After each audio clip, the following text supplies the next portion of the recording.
खुलुमबाय लोगोफोर नोंथांमोनखौ बयखौबो आंनि गोसो गोरबोनिफ्राय सिबिनाय आरो खुलुमनाय जासिबाय। बेजों लोगोसे आं आसा खालामदों देग्लायनि 2025 जेनाखि गोदान बोसोराव नोंथांमोननि साननाय हनाय नोंथांमोननि देहा सोलेर गासिबो मोजाङै थाथों। नोंथांमोना नोंथांमोननि खामानियाव माने दावगानो हाथों। जायफोरनाखि साख्रि बाख्रि मोनाखै बिथांमोना नैबे गोदान बोसोरावहाय साख्रि बाख्रि मोननायनि खाबुखौ मोनथों। जायफोरा बेफार फालांगियाव लस जादोंमोन बिथांमोनहा नैबे गोदान बोसोरावहाय बेफार फालांगियाव मोजां मुलाम्फा जानो हाथों।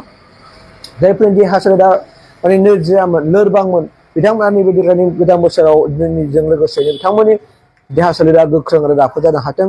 जायफोरनि सान्थौ आरो सानस्रिफ्रा नेगेटिभमोन बिथांमोना देग्लायनि बे गोदान बोसोरावहाय मोजां सानस्रि गोथार सानस्रि आरो सैथो सानस्रिखौहाय माने जायगा जाथों एबा साननो हाथों।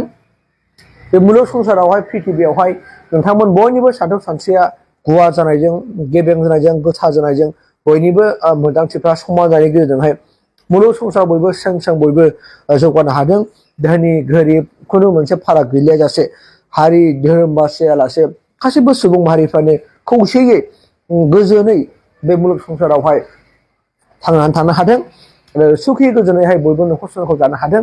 बे आंनि देग्लायनि 2025 जेनाखि गोदान बोसोरनि नोंथांमोननिसिम उइसखौहाय आङो बे समाव बिलाइथिनाय जाबाय एबा गाहाम हामलायथिखौ नोंथांमोन बयनिसिमबो आंनि गोसो गोरबो इसिं सिंनिफ्राय माने बिलाइ हरनाय जाबाय।